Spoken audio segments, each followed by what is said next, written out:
Welcome, ladies and gentlemen, to episode 334 of Hit the Ropes Radio. It is mine. It is my show right now. Yeah, I'm a little tongue tied because I'm by myself. I will be joined shortly by the one and only Demetrius Stokes. This is Shane Howard on the ones and twos for your listening and viewing pleasure.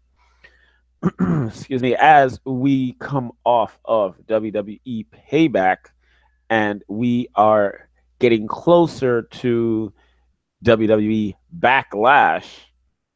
You know, this is what happens when you have brand exclusive pay per views. You'll get one closely followed by another. We've got some WWE news to discuss.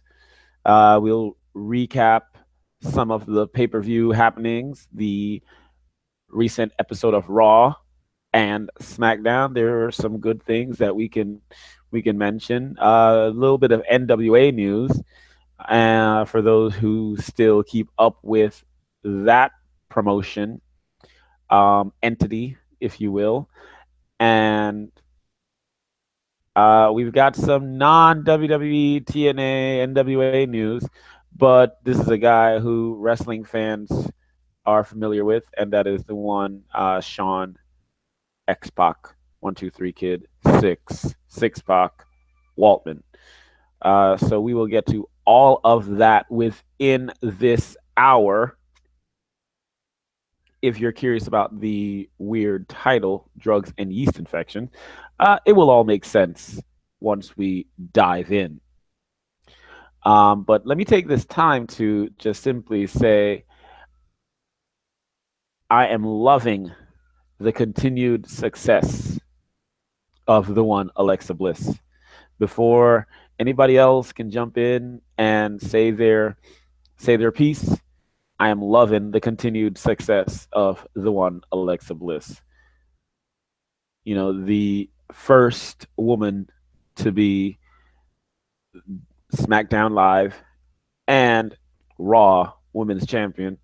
It's just simply amazing. It's simply blissful of what's been going on with this lady. I've loved her since NXT. This little short thing, I've loved her since then. You know, she was the main reason why I enjoyed watching the tag team that she was with. You know, at this point, I can't even remember the names of those two guys that she was with. Um, Blake and Murphy. Yeah, that's their name. I couldn't even remember their names off the top of my head like that. But Alexa Bliss, I tuned in for her. And she's just gotten better and better and better. Mic skills have been top notch. She's probably the best talker in the women's division currently in the WWE. The ring work is not at the level of the talking, but it's not like she's a slouch in the ring. So, you know, I'm just loving the continued success of the one Alexa Bliss. We can talk about the four horsewomen with Charlotte, Sasha Banks, Bailey, and Becky Lynch, but let's not you know put Alexa Bliss as a second tier wrestler. She's just as good up there because she has so many good qualities. Loving it, loving it, loving it. As much as the guys like to praise Charlotte, I'm sorry, Alexa Bliss is my top woman right now. Yeah. Please don't hate me, Naomi or Maurice. I just love Alexa Bliss right now. I'm on a high. And you know, since this is a show about drugs, I figure it would be apropos to mention that I'm on a high right now. But that's the only type of high I'm on. All right. So we're gonna start at the WWE Payback pay per view. Stokes will jump in when he gets here and give his views, thoughts on the show. Um, I I was watching it, and I'm not gonna lie, the show was more of background background information, not background information, background sound for me. It was there. I wasn't paying much attention, so nothing really grabbed me where I was like, oh my god, this match was phenomenal. This match was amazing. Go out of your way to see this match. It was just there for me. Just to give you a quick rundown of the results for those who might not have yet gotten the results. Not sure why. It's been 3 days. Get on your P's and Q's. In the pre-show, we had Enzo Amore and Big Cass defeat Luke Gallows and Carl Anderson. Chris Jericho defeated Kevin Owens by submission to win the United States Championship. And with Jericho's victory, he then became a SmackDown Live competitor. Austin Aries defeated Neville by disqualification, but Neville retains the Cruiserweight Championship. The Hardy Boys defeated Cesaro and Sheamus to retain the tag team titles. We'll probably get into that match a little more in depth, or the fallout from that match at least. Alexa Bliss defeated Bayley for the Women's Championship. I was surprised, but I am happy. Bray Wyatt defeated Randy Orton in this House of Horrors match. Seth Rollins, I don't know if you want to say that he stole one, but he escaped with one, but he beat Samoa Joe. That is Samoa Joe's first loss on the main roster. And then Braun Strowman defeated Roman Reigns in the main event. It's kind of weird seeing a pay-per-view in the WWE these days with and there was no WWE Championship match or Universal Championship match on the card. But this is the landscape that we shall see with Brock Lesnar as Universal Champion. We're not going to see him on every pay-per-view as long as he is champion. We're not going to see him on every show as long as he is champion. And honestly, I don't have a problem with that because he is the champion.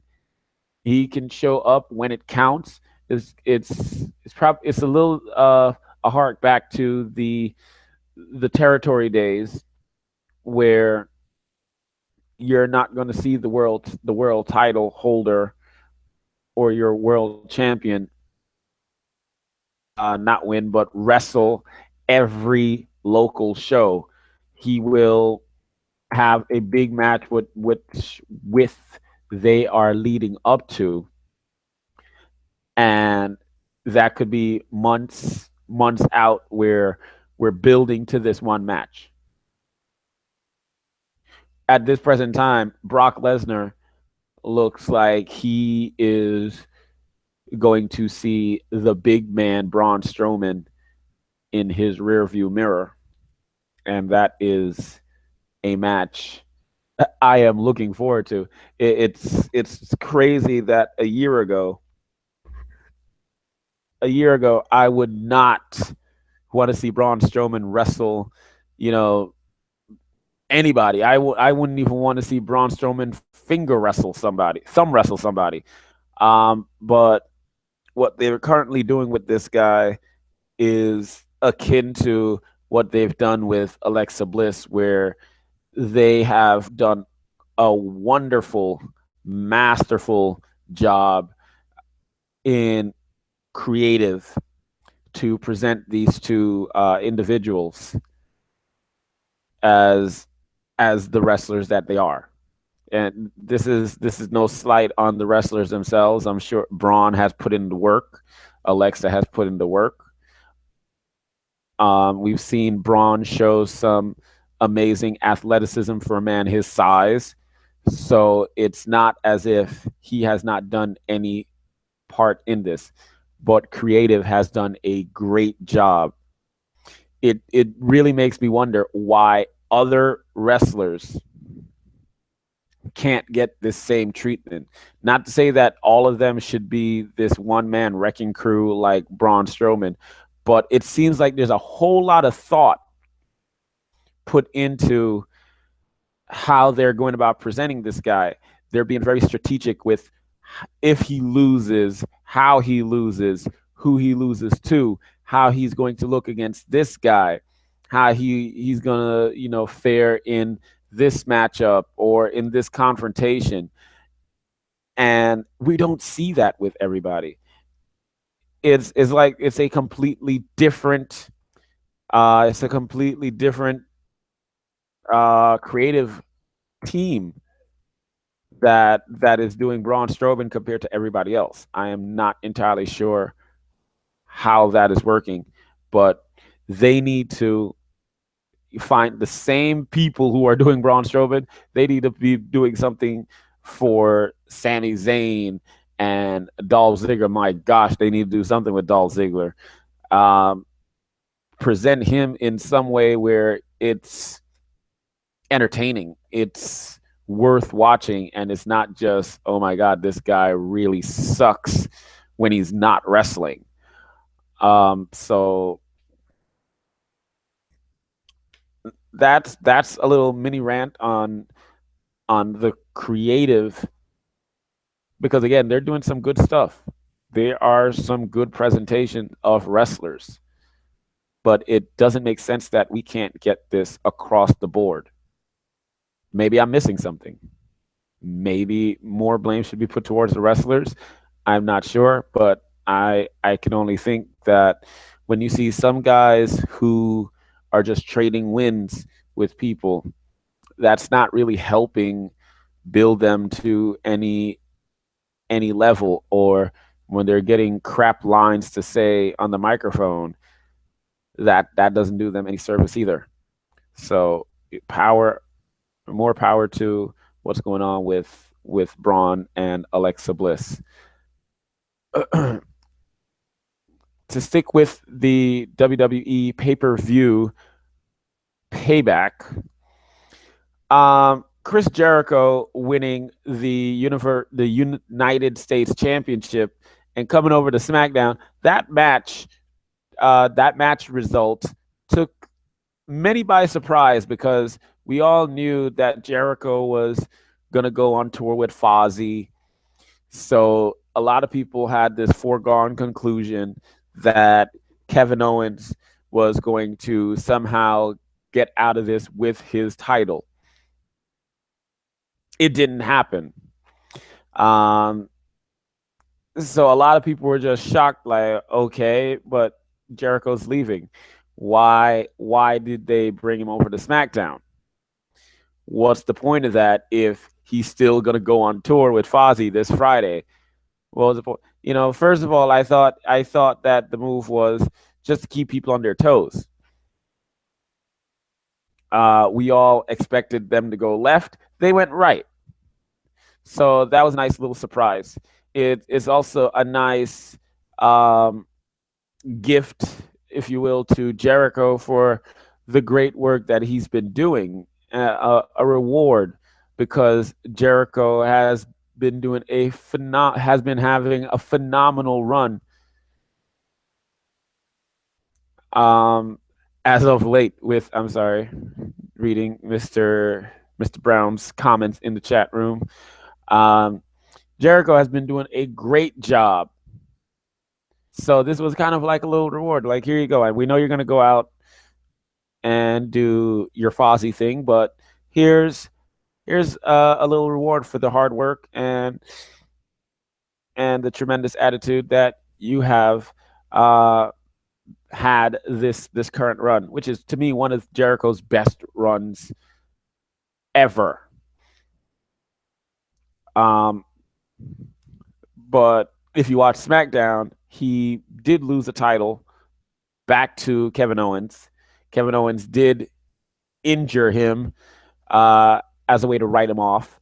So part of the reason why I feel Jericho was moved over the SmackDown, even though he lost and is going out on tour, is that we have this feud ready to pick up once Jericho comes back. It would be kind of strange if Jericho finishes tour 3 months from now, comes back, and Kevin Owens is still on SmackDown and he's on Raw. We see that their cross-brand feuds are not always done properly. So I enjoy the fact that Jericho is brought over for that reason. With Austin Aries and Neville, Neville retaining the title, it's nice because we are guaranteed to have another match between these two, and they don't put on bad matches. The Bray Wyatt Randy Orton match, I'm really looking forward to Demetrius's views on that match, because I'm pretty sure he saw it or saw highlights of it. So I'm gonna save that match for Demetrius to discuss, as well as the Seth Rollins and Samoa Joe. Now, Braun defeating Roman Reigns, they were building up this encounter on Raw for weeks and weeks and weeks, and then Roman had to deal with the death of his family member, Rosie. So coming off of that, the announcers were making Roman Reigns have this. I wouldn't say it's an excuse, but they painted the picture of this guy who's fighting through not just all the pain that he's been feeling thanks to Braun Strowman, but the real life pain of losing a loved one. And Roman kept fighting, and even after the match, when Strowman attacked him, he kept getting up. And even backstage, when Roman tried to take him out by the ambulance, Reigns was able to escape and get a little bit of retribution on Braun Strowman. So Strowman continues looking like the monster, and Reigns sympathy, though he still gets booed, and the fans were still chanting, "Thank you, Strowman," and give him another one, and you deserve this, and all this other stuff. He had a little bit of a sympathetic character in him, based on how the announcers were painting him throughout the night. I thought I was joined by Stokes there, but it does not look to be the case. Let me double check. Nope, still not here. Yes, I totally agree with you, Hot Dog, that the Cruiserweight division has lost a lot of steam since they've been put on Raw. Outside of Neville and Aries, the division has not held my interest. That is very true. It was a nice little thing. We had this nice shiny toy with the Cruiserweight division. It was a nice shiny toy when it first came about, with the tournament on the network. There was a lot of buzz. We saw some good matches. We were introduced to some. We were introduced to a lot of people that we've never seen before, and saw their athleticism. And it looked nice, but I felt that once it got on Raw, I felt like it was not going to have the same magic.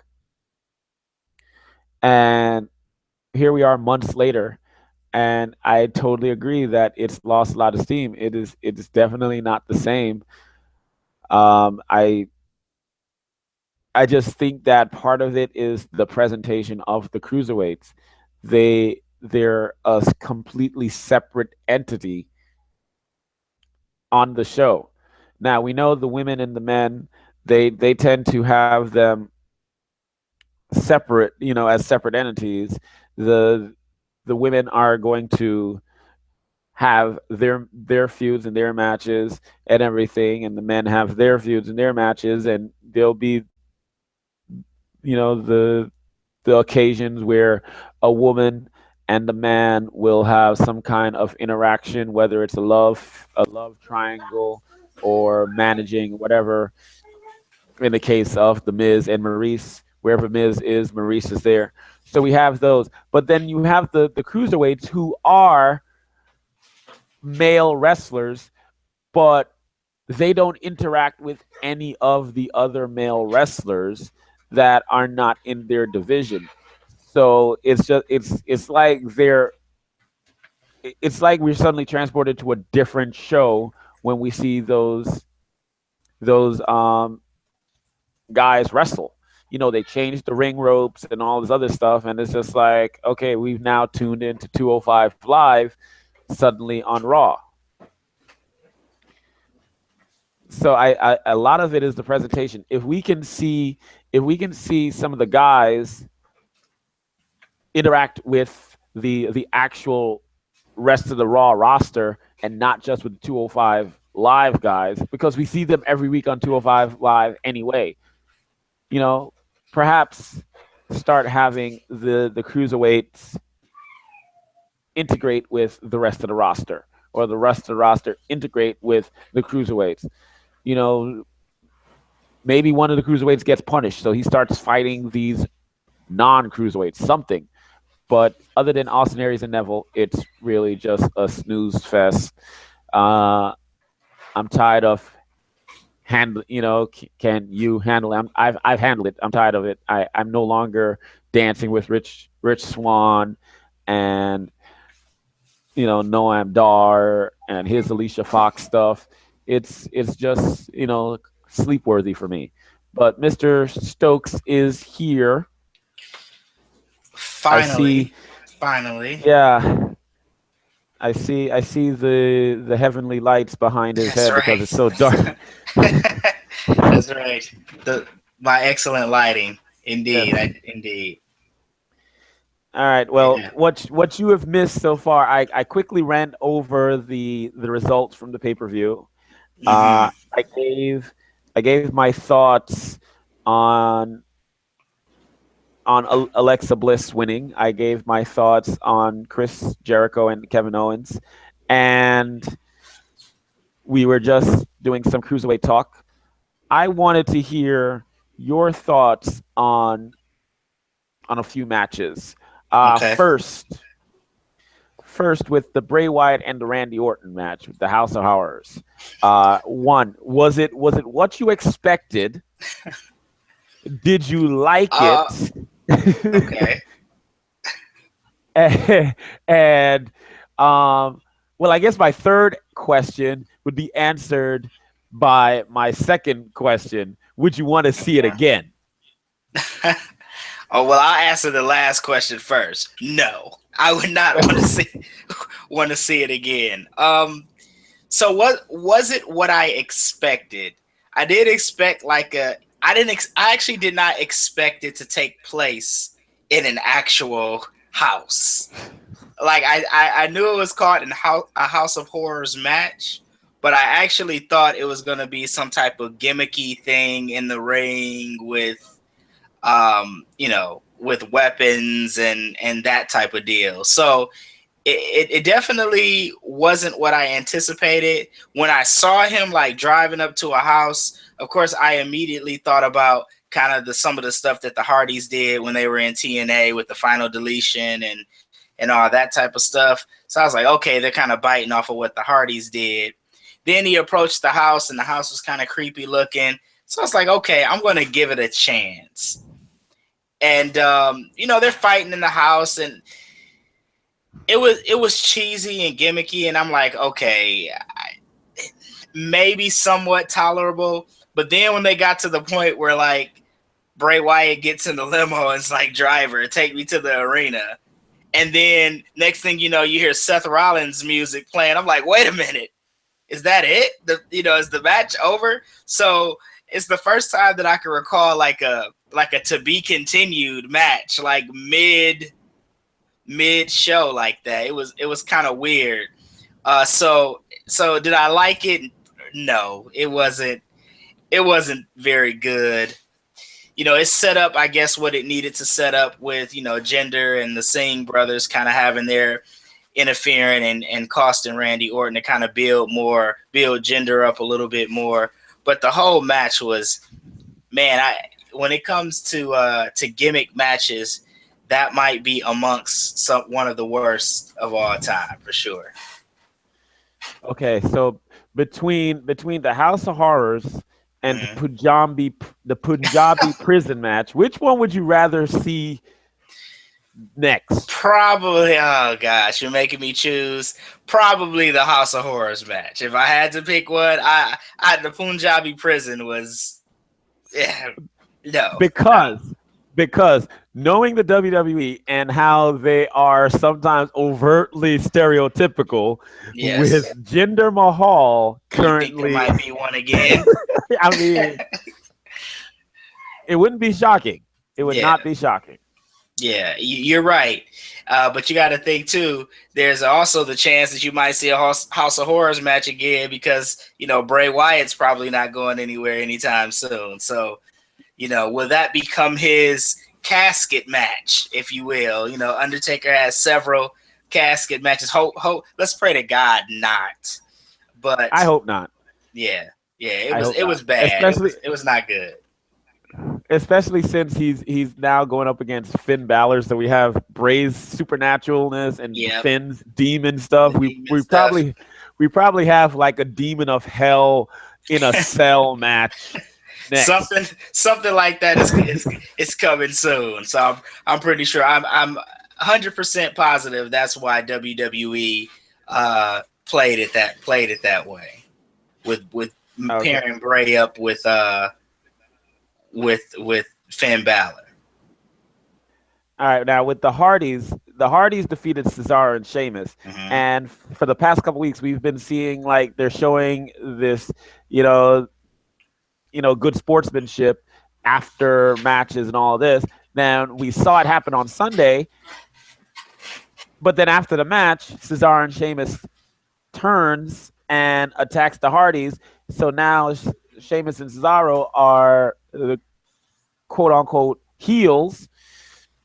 Are you happy with this development? Actually, I am. Yeah, I like the team of Sheamus and Cesaro. I like what they did to the Hardys afterwards because you got to build up, right? You got to have some type of credible heel tag team that can give the Hardys a run for their money. Obviously, the revival's on the shelf for a minute, so it can't be. It looked like they were going to get that slot. They were kind of being built up, but since they're on the shelf for a minute, you got to have somebody else. You got Gallows and Anderson, but they don't really do it for me. So turning Sheamus and Cesaro was probably the right move. Although Cesaro hasn't been a heel in a while, so he needs to, I don't know, maybe go back, take some heel classes because he was still kind of like Sheamus is kind of a natural heel, and Cesaro, you know, he was still kind of smart, half smile. He still looks like a good guy to me. I don't know what he needs to do to maybe get the bad boy image going. But I do like the move overall, and I think that feud in the tag team division. I like the tag team division overall, particularly on Raw. So we'll see where things go. But I do like the move. I like Sheamus and Cesaro as heels. All right. What about Rollins and Samoa Joe? Rollins getting the win over Samoa Joe. What are you thinking there? I really don't like what they have done. They, of course, being the WWE. I really don't like what they've done with Samoa Joe since he's made the move up to, from NXT to Raw. They kind of built him as him being the destroyer, and he was kind of Triple H's henchman, and that was cool to kind of get him in the mix and get him involved with things. But he had no involvement in WrestleMania, which I was really surprised by, you know, and really, and I guess maybe we'll probably see him evolve, and we'll see more now that WrestleMania is over, and now we are, we got the brand. Well, we always had the brand split, but now kind of the focus is on rebuilding and getting the ball rolling towards next year's WrestleMania. It was a good match, and I guess if they're giving Seth a push, him going over Joe was probably the right move. But I just don't know, man. I just don't like the way they have utilized Samoa Joe so far. Hopefully that changes. I do like the fact that um, they did kind of continue the feud by him attacking, Samoa Joe attacking Seth Rollins at the end of Raw Monday night. We'll probably get something with those two again at Extreme Rules. Maybe Joe goes over at that point. But yeah, the match was good, though. The match was good overall. Obviously, when you get those two in the ring, they're two of the better in-ring performers on the roster. You're not going to get a bad match. It wasn't anything that like blew me away, but it was a good, solid match. I just want to see them use Joe better, as we move forward. All right, and then the last match I want your take on, with Strowman and Roman Reigns in the main event. Where What are your thoughts on the match, hmm and where do you think both guys go from here? Well, match was decent. Match was okay. The pay per view was just, I wasn't excited about it overall. I kind of was skimming through it as I went through the evening. It's not much going on Sunday nights for me from a television perspective, so I was kind of skimming through it as the night went on. The match was all right. The outcome that we got was kind of the expected outcome for me. Was expecting Braun Strowman to go over, and he did. I guess there's some rumors going around that it's going to lead to an ambulance match at Extreme Rules, because they had the whole, they had the thing afterwards with Braun and Roman both getting injured. So I guess it served its purpose in the sense that it didn't really diminish Roman Reigns, and then it kind of further built up Braun Strowman. So I guess kudos to the WWE. In that regard, where they go from here, I think they're probably going to have another match at the next Raw pay-per-view, and then maybe from there we'll see what happens. I don't know if Braun Strowman is going to be next in line for Brock Lesnar, maybe pushing towards SummerSlam. I don't know if I've heard maybe Finn Balor is that guy, so it'll be interesting to see. I guess Roman Reigns they're probably waiting, and probably will start building him up more in the fall towards, as we get towards Royal Rumble and WrestleMania season, because I know the rumblings are him versus Brock at Mania next year. So I think both of them are going to get some main event shine. I think we might see Braun in the title picture in the immediate future, and then of course the long term future is probably Roman Reigns ultimately being the man. So All right, cool. All right, now let's switch gears, leaving the pay per view. Um, Before we get to some more WWE talk with Raw and SmackDown, quick little tidbit.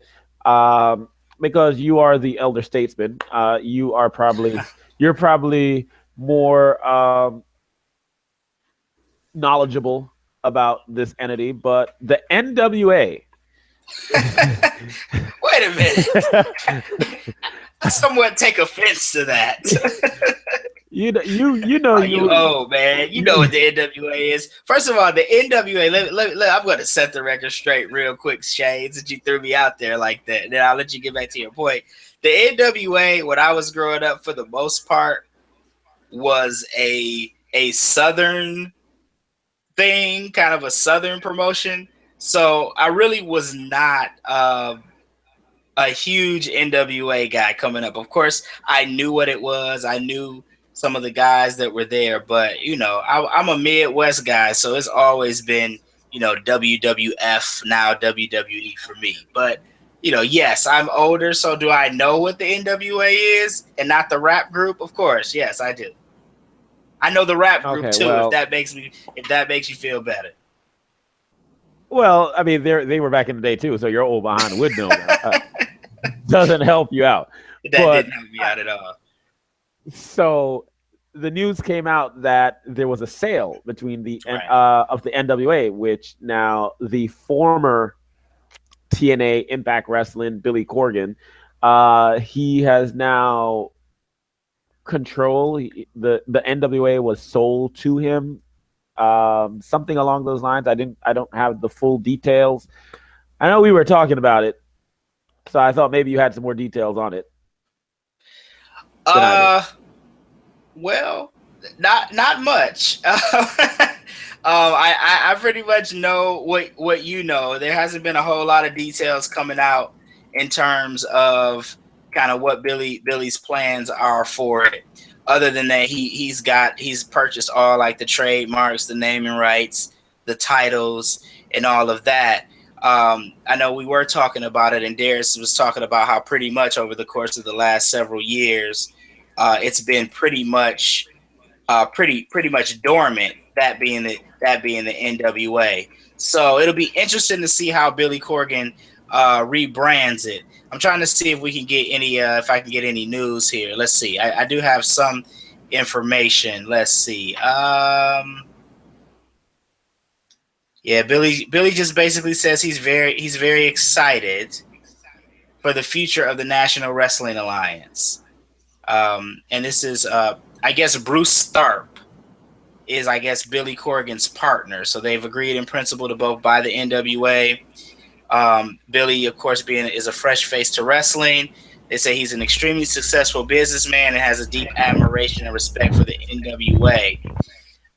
So basically, no new information other than that these two guys have partnered up to buy it.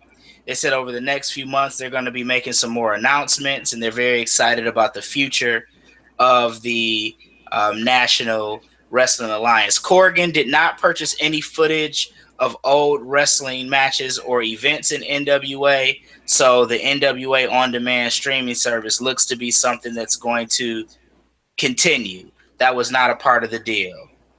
So they also did not purchase any promotions or wrestlers. So it looks like they're going to be starting from scratch in that regard. There are no plans to bring talent on board. Well, then what the heck is going to happen? Did I read that right? Yeah, there are no plans. And this news is coming from CageSideSeats.com, by the way. I give credit where credit is due. There are no plans to bring talent on board. As soon as the sale is finalized, Corgan and his team, which is said to include longtime TNA writer and producer Dave Lagana, will be assessing the brand and formulating a strategy to use the name going forward. So basically, in a nutshell, don't expect any big moves from Corgan's NWA in the near future. So it sounds like they're going to go back to the drawing board, kind of brainstorm, rebrand this thing, and we're going to be a long ways from seeing anything come from this new formation or new purchase of the NWA. So all that big news to say, ain't not a thing going on. All that big news to say, ain't nothing happening in the near future. So thanks for nothing. All right. So the NWA sale means that the NWA is going to be talked about as much as Global Force Wrestling here on Hit the Ropes. All right. Exactly. Which means never. Right. Cool. Got it. Moving on. All right. Again, some more non-WWE information. This is the reason behind the name of tonight's show, drugs and yeast infections. I thought I was on the wrong show when I was trying to log on and I was having all my technical issues. So somebody should have told me that Mozilla Firefox no longer accepts Google Hangouts. So I was all like flipping out trying to figure out what's going on. But I'm like, is this the right show? But apparently so. Drugs. It's a WebMD sponsored. It's a WebMD sponsored episode of Hit the Ropes Radio. Yeah, well, the reason behind this is Hmm. for those who might not have gotten the news.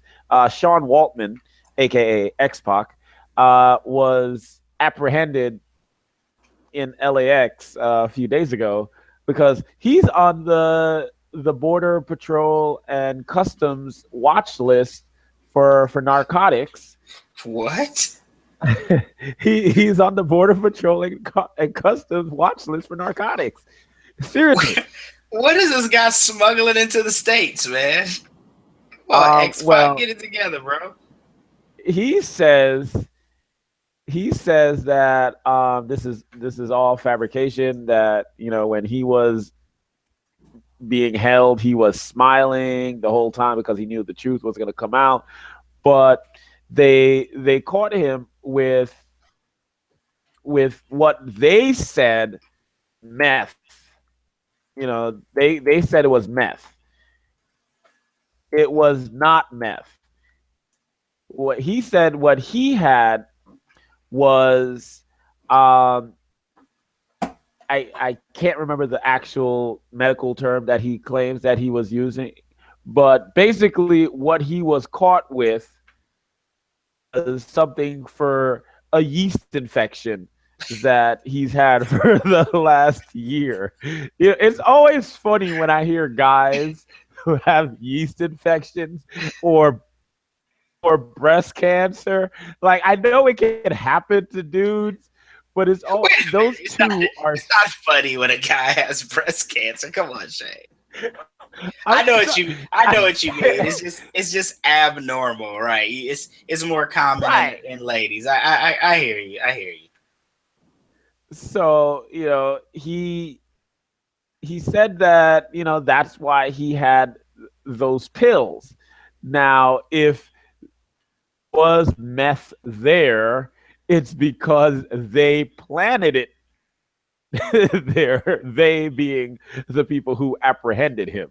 Hmm. Um, if you do not know about Sean Waltman, he were like best friends. They were like married. He and drugs. He's talked about him using drugs before matches. He shot up before he wrestled AJ Styles a few years ago. So when the news came out that he was caught with 38 capsules containing amphetamines or methamphetamines, 3 chocolate weed bars, a few liquid weed cigarettes, and $736.10 in cash. Can't forget that 10 cents. Um, when he was caught with all of this, a lot of people were like, "Oh my God," shaking their head, like, "Really, X Pac? Don't go down this road. Why are you doing this? Haven't you learned?" And all this other stuff. Pac is like, look, I know what I was doing. Yes, I used to do drugs in the past, and of course, my past is gonna make people think I'm still doing this kind of stuff. But he says he ain't trafficking nothing. Um, but yeah, he's on their watch list. So, what are your thoughts on X Pac? This Well, X I Pac mean, situation. I don't know, man. I don't I don't know that I have any thoughts, to be honest with you. I heard about the situation. Obviously, it's an unfortunate situation. Obviously, X Pac has gained some traction. He has a pretty decently popular podcast, so he had been gaining a little bit of traction. And seemingly got himself back on track. I remember seeing the pictures of him all cut up. He took a picture of himself in the mirror. He's all buff and and cut up. So I know he had some issues in the past. So he was seemingly getting himself back on track from from from a health perspective. But I mean, it's tough, man. I guess there's a saying. I guess that kind of once you're in that phase where you're an addict, and even though you might be rehabilitated, there's always the lingering habits and things that can reform, and so hopefully that's not the case. I don't know how believable his story is. The whole yeast infection thing. I don't know. I'm looking at a quote here. He says, "I was one of the worst meth heads ever. If I was back doing that, there's no way I could have the life that I have right now. My life is amazing. This is just a hiccup in the road. I'm still clean, besides the cannabis, of course, because, everybody's clean besides the cannabis. He said he doesn't drink, he doesn't do any drugs. His diet is probably better than just about anyone's. So, I mean, he could be telling the truth. Obviously, like as he said, it's a hard story to buy just because of his past history and everything that he's had going on in the past. He does look great. He does look like he's on a healthy path. So, like he said, maybe this is just a hiccup in the bump in the road. Maybe we should give him the benefit of the doubt. I guess everything will come out, as he said, once the what did he say? He said everything will come out once the lab work comes back. So I guess he has some type of testing done. So once that comes back, maybe it'll prove, hey, he's clean and he's still on the right path. So, hey man, I don't wish ill will upon him. Best of luck to him. I hope everything does come out clean and this was just one big huge, breaded yeast mistake. I don't know, but I guess time will tell. We shall see. Yep. The truth hopefully shall rise to the top. That's some more yeast. That was much better than what I said. When I said breaded, breaded yeast. Yes, I like that. The rising one is much better than my weak attempt at a bread or a yeast metaphor. So you know who would have been good at this since it was food related? Courtney McIntosh, Mr. Bake so hard. Yeah, yeah, right. And he probably would have had some lame music to play behind it too. He's always got a theme song for something. He probably would have played I don't know, do you know the Muffin Man or something in the background, knowing that guy. So yeah, you're probably right. All right. So we'll continue monitoring the Sean Waltman situation if anything else comes up. And Daniel in the chat room, he asked a question. He said, "Is there a method to Waltman's madness with meth in all caps?" METH. Now we're going into Sean Waltman. Sean Waltman's favorite rap group, the Yeasty Boys. That's that's a pretty good one. Daniel in the chat room is coming with all the jokes right now. So the Yeasty Boys, and is there a method to Sean Waltman's madness? Only time will tell. All right, so let's go back to the WWE. Monday Night Raw. No Universal Champion, so we had guys coming to the ring, staking their claim to be next in line for the Universal Championship title shot. But then out comes Dean Ambrose, HTR's favorite Intercontinental Champion. Nice. He comes out and says that seeing as how Brock Lesnar ain't around, his title is the most prestigious, the most important title on the brand. To me, unfortunately, he's right. But to me, he's just ripping off the much better Miz, who was saying the same thing on SmackDown, a couple months ago. So we had Finn Balor, Seth Rollins, and The Miz all in the ring with Dean Ambrose, and then Dean, does his comedy, which did get a chuckle out of me at some point. I was surprised. I nearly, slapped myself for laughing at a Dean Ambrose segment. But we got a main event where it was a triple threat match for a title shot for Dean Ambrose's Intercontinental Championship.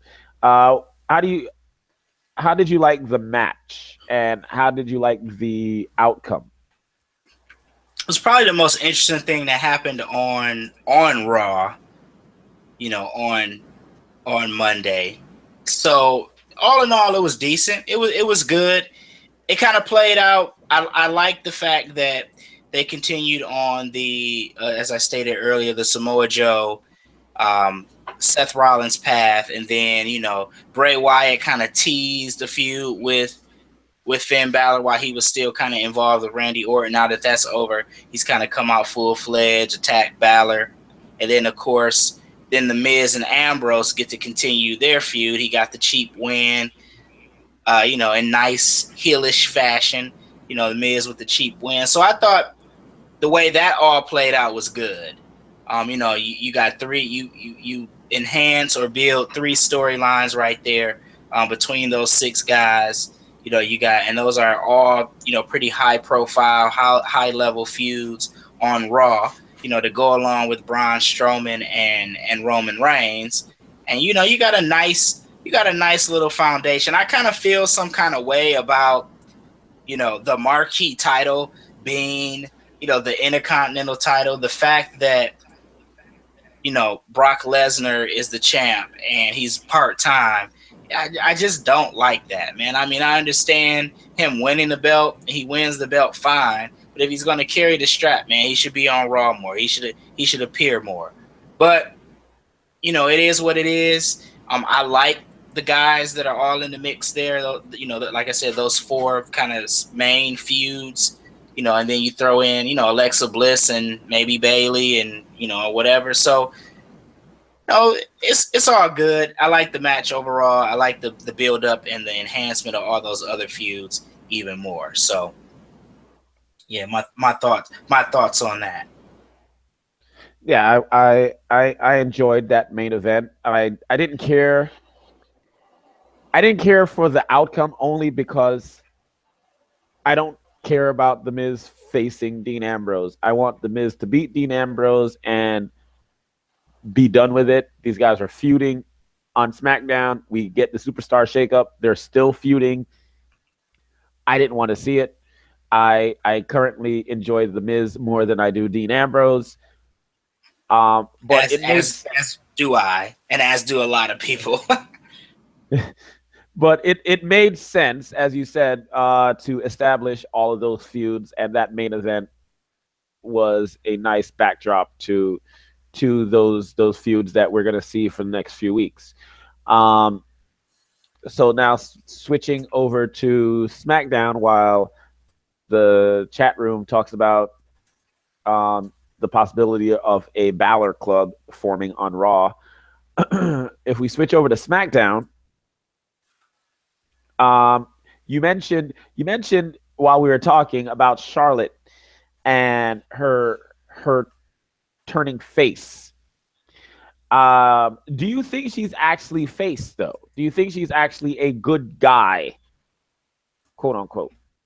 No, I guess after watching it again, and kind of because like I said, I kind of skimmed through SmackDown.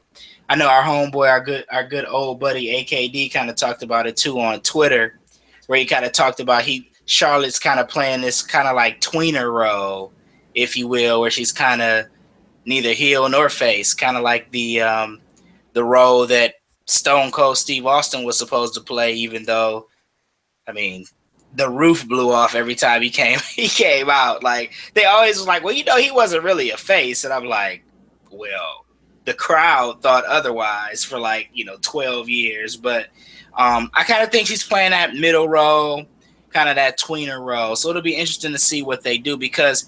Like I was talking about Sheamus earlier, The Miz is another one, Kevin Owens is one, and then you throw Charlotte in there. She just naturally seems like a heel. Like I don't know that I can visualize her be going all the way face and being, being a fan favorite. I mean, she's still a fan. I guess fan favorites really don't exist in terms of good and bad anymore because the bad guys get cheered and the good guys get booed. So I guess in reality, Charlotte is a fan favorite whether she's a heel or a face. But but I guess for her character on SmackDown to kind of have her playing in the middle, I guess when they ever wanted to pull the trigger for her to go back full fledged heel, they can kind of play on that she never really was, a full fledged face at any point. So I guess she's playing in the middle. playing somewhere in between. I guess maybe because she was teamed up, on that six woman tag match with the faces in that category. But I guess she's kind of a tweener at this point. Yeah, I was gonna counteract your claim of her being a face, but seeing as how I've you had a you, change of you, heart. you had a change of heart. You thought about Yeah, it. You thought about yeah. it. Good job. Good job. All right. Other thoughts on SmackDown. What do you thought about? What did you think about the show overall? Well, um, I haven't been able to talk about the whole Jinder Mahal thing because I haven't been on in a couple of weeks. I know we had the Can't Hinder Gender show. You've been on with the show titles. Now you got this one. I think you came up with the Can't Hinder Gender. I just, I just cannot buy Jinder Mahal as the number one contender. I just cannot. I just can't do it. Like, what would you call this build that he got? I mean, is this like an accelerated build? Is it like the fast track to the number one contendership? This dude was a perennial. I don't even remember the last match that he ever won. Like, I don't. When has Jinder Mahal? I saw him. He beat Sami Zayn on Tuesday on last night. Which poor Sami Zayn. Good God. When you're losing to Jinder Mahal, you have to go backstage and look in the mirror and say, what has happened to my life? What has happened to my career? I used to be El freaking Generico, for God's sakes. And now I'm losing to Jinder Mahal. What in the world is going on? Like, if he hasn't hit rock bottom, I don't know. I don't know what he said. He's pretty freaking close. But God's sakes, man. And Sami Zayn is great. I feel terrible for him. It's not his fault, man. He's a incredible wrestler. He deserves better. But gee whiz, I know when he walks backstage, I would be ready to strangle one of the WWE officials. Like, what are you guys doing to me? Like, right now, what are you doing to me? But I'm sorry, I got off track. Back to Jinder. Poor Sammy, man. I feel so bad for him. But back to Jinder, man. He hasn't won a match since the freaking Hoover administration, man. He hasn't won a match since George H.W. Bush was president. He won that 6-pack challenge.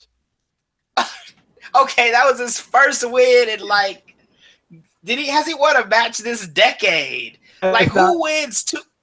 He has not won a singles match before that 6-pack challenge. He did not win like a singles match, I think, before 2015, like August? 2014, something like that. Like a singles match. It's been like 2 years. Wow. 2-3 years. And now he's the number one contender. I would be But cool I got an explanation for it. After you're done, I got an explanation for it. I would be cool with it if they did like some type of build towards it. WWE, they kind of slip in there. Anytime there's some type of conflict going on in our nation, they like to play on that. If you guys remember back in the day, and of course I'm dating and aging myself once again, as Shane likes to remind me, back in the day when Sergeant Slaughter like defected to the Iraqi side, and he was with General Adnan. I don't know if people remember that. I'm really dating myself, and he got into it with Hogan, and he set Hogan's face on fire. Anybody remember that? That was like WrestleMania 8, probably WrestleMania 7, WrestleMania 8, maybe 7. So they were playing on the whole, Iraqi war conflict, and then, even though it was very short lived, you had the Muhammad Hassan thing, and I thought he was great, by the way. I don't know what happened there. I thought he was great, but then you had that. So now you got the whole travel ban stuff going on, and everything with immigration and all of that. So now, they're like, wait a minute, we got this, this Indian guy here. Let's take him, put him in the mix, and and have him kind of spew this anti-American rhetoric, which they do that a lot with some of their guys. So I get it, I get that. I mean, and I guess it makes sense to kind of play on real life a little bit. But it's Jinder Mahal. It's Jinder Mahal, a guy who hasn't won a match, like you said, in like 2 years, a singles match. So they could have built him up slowly, and then worked towards that. But to like just propel him right out the gate to the number one contender after he's been a perennial jobber, it's ridiculous, man. I'm sorry. And I know somebody made this point 2 shows ago, but I wasn't there, so I needed to get it off my chest.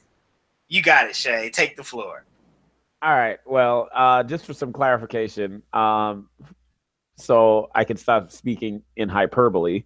According to CageMatch.net, Jinder has won some one-on-one matches, but they were either at house shows or like on Superstars or Main Event. But do we really count those? I don't know. He did. Of course we don't.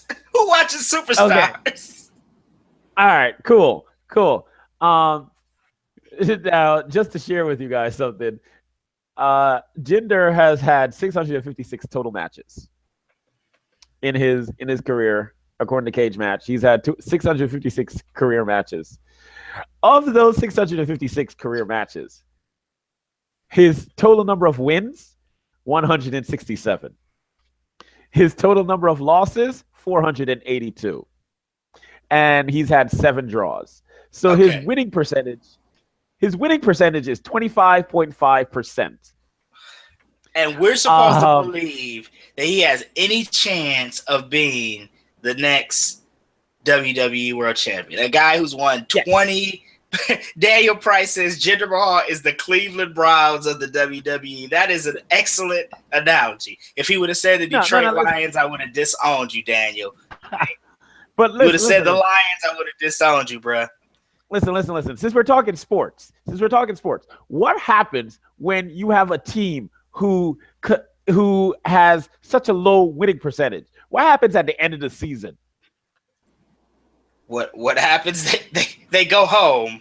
Other than that, because we just had the NFL draft last week. They get the number 1 pick.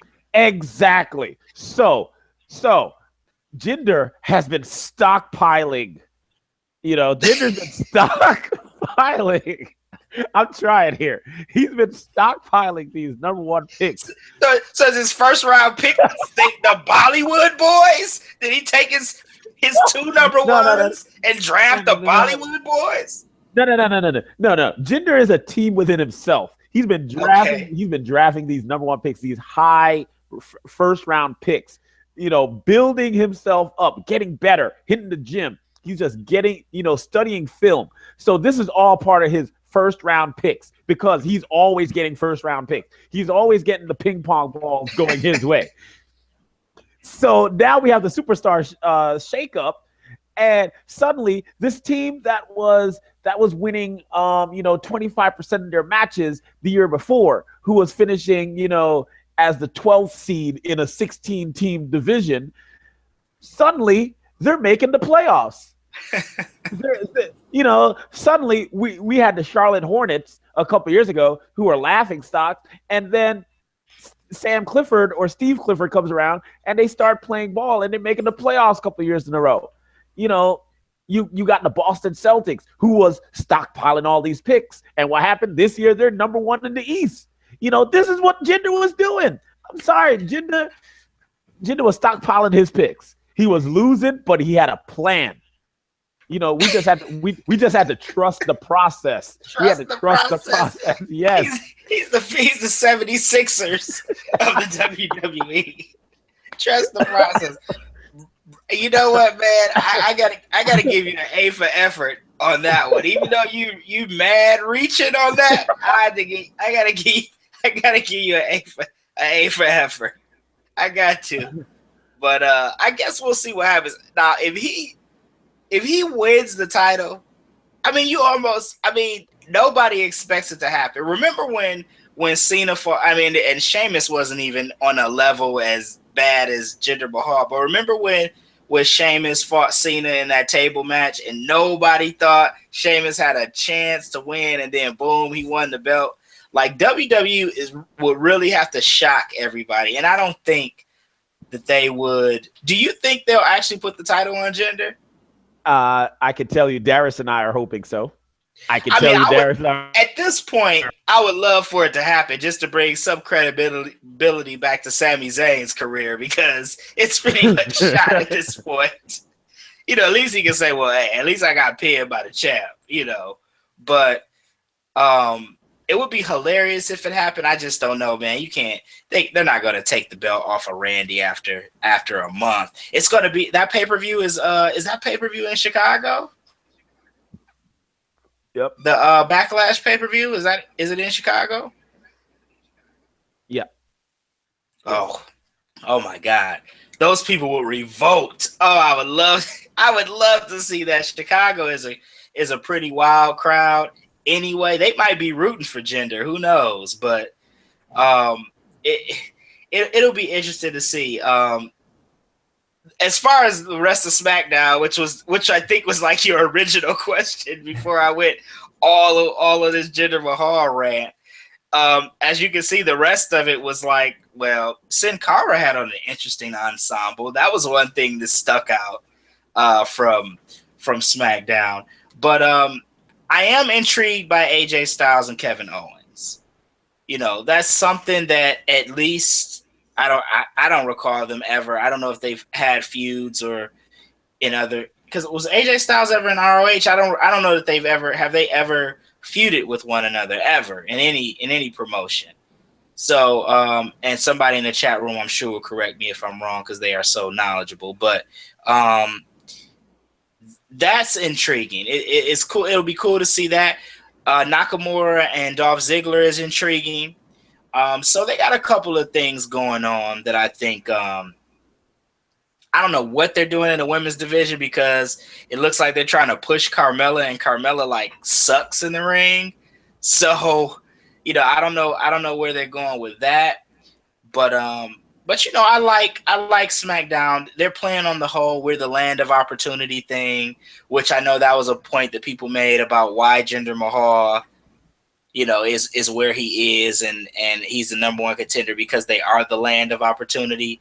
But, we also should be the land of, well, I guess we can't be the land of reality because we're supposed to suspend in wrestling. But you can't just act like we don't know percentages, son. Like, we ain't been watching wrestling our whole lives. Like, we know who Jinder Mahal is.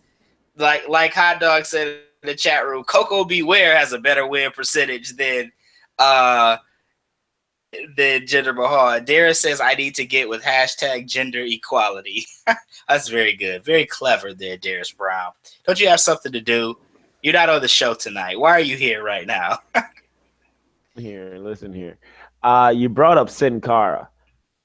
I'm just telling you that, Sin Cara, he's going to get the next title shot. Yeah, I'm saying, did you see that competitive match? That was a really competitive match. It was.